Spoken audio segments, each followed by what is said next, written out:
Hi, I'm a Blisy. Hey guys, so before this video starts, what you have to do in order to get to the proper point where you can RNG a Pokemon in the Ultra Wilds is you have to take tiny footsteps, and that's what I'm doing here, and save every single time until a twitch like this is what gets you into the battle. And then so once I found out that caused the battle, I just soft reset my game and I'm back at the title screen. So you need the tiniest twitch to get you there. And with that out of the way, in-game you're just going to need maybe a synchronizer, and out-of-game you're going to need the 3DS RNG tool, which is right here. And you're going to line up these spinner clocks with the save spinner that is normally there when you load a save file from the game. So you hit A here, and you see the clocks, and I think the clocks are fairly difficult to do at first, and a lot of people have a lot of questions about it. I have a whole video on how just to do the clocks if you're interested, link in the description of course. But if you're having trouble, the RNG won't advance as long as you're on the the save file select screen. So this one, right, that screen right there. So the RNG won't advance. You can record this whole thing with your phone, which I recommend doing, and then playing it back and like slowly pausing it until you're right at the correct spot. And so you can just leave it there, and it's no big deal, and you can type them all in individually. Like I said, it's pretty hard. It takes a while to learn how to do it. It's not the hardest thing ever, but it is a little bit like tedious and difficult. So I found a seed there, and once you find a seed, you need to go in and type your search parameters for which Pokemon, which spread you would like, and so it's over here. So you go to Stationary RNG, Unova Legendary, you click Reshiram, and you check Safe F only, and if you want 5 perfect stats, you do that. If you have a synchronizer, you should also type which synchronized you, and I forgot it for a second there, and then I typed Timid in, there we go. And I hit Calculate. And what you're looking for here is multiple spreads in a row like that. As you can see, it's 4 frames in a row, and why you're looking for multiple in a row is because one frame is 1/60th of a second. So that's pretty hard to hit by itself. But if you can get 2/60ths or 3/60ths or 4/60ths of a second in a row, then it makes it much easier to hit. Now the thing about this kind of RNG though is if you're going for a shiny, and you can do a shiny with this, don't do it for your first try. You're going to want to, and the reason I say that is because you're 100% guaranteed to miss your RNG the first try on one of these, because there's a lot of calibration required, and you'll see why in a second. So once you've figured it out, you right click and you hit set as target frame, and then you go into the main window and you find out what you need to put in Eon Timer. And once the countdown ends, you just are going to tap your little step forward, and there it is. And we're going to get into the battle with Reshiram, and I'm going to cut the battle because I don't have like a Master Ball to chuck at it. I got a Ultra Ball, so I'm going to cut that. Okay. So I've caught the Reshiram, and so one of the things to note is the pre-timer on Eon Timer is sort of, it's kind of how long it takes the world to load. But you're going to have to use it for a different purpose this time around. And the reason that is because, so I'm typing in, what you're going to do is you're going to click, you're going to type his stats in to see if it lined up with the one that you would want. And it definitely doesn't here for me. And the reason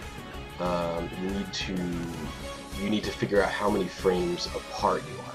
And so the calculator, the 3DS RNG tool will tell you if you click on, you have to click in the filters section, you click using stats, you type his stats in, and you uncheck safe if only, and you calculate. So it told me I was 26 frames late. So I divided 26 by 30, then you're supposed to divide it by the number of NPCs, but there's only one, so it doesn't matter. Then you subtract this value, so I'm late, so I want to make my pre-timer earlier. So that's 866 basically, or shit really 867. So you just want to subtract 866 from 3270, which was my pre-timer. A recommended starting point for the pre-timer is 3500 for old 3DS and 2500 for new 3DS. So the pre-timer is typically used, as I was saying earlier, for how to load up the world in tandem with your second timer starting. However, in these scenarios, you're also using the pre-timer to account for sort of how long it takes to take a step into the battle. So here I'm just finding my seed again. Now, since you have to redo it no matter what, I think it's not that bad because it'll help you kind of figure out how to learn to do these spinners. Other than that, don't have much else to say in regarding to the spinners. It just takes a while. Watch my video on it. I think it'll help a lot. Yeah, I mean, it took me a while to learn how to do it. It's not something that was particularly easy. I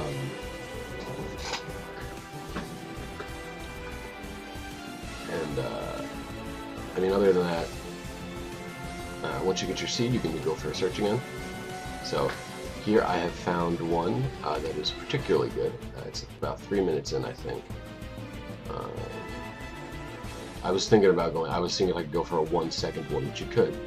But I found like a 5 frame or something in a row. Oh, is that 4? Or is it? Did I go for 5 minutes? I went far. So yeah, you right click and you hit set as target frame,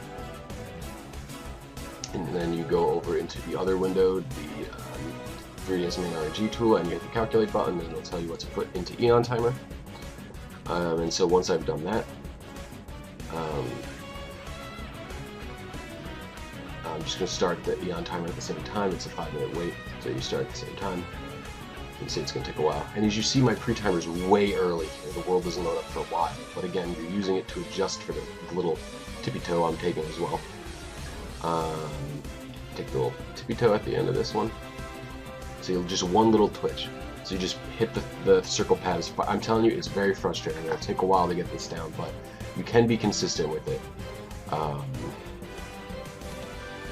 Alright, so I'm going to cut to me catching him again because it just always takes a while. Oop, and there it is.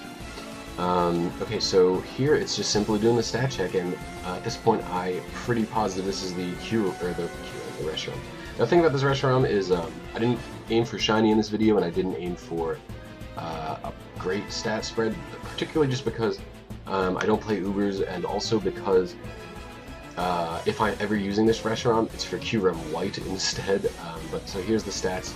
I think I show, I don't know if I show me typing the things in, but right now what I'm doing is I'm typing all the abilities, and I can kind of tell because attack and special defense are the same, that this is probably pretty good.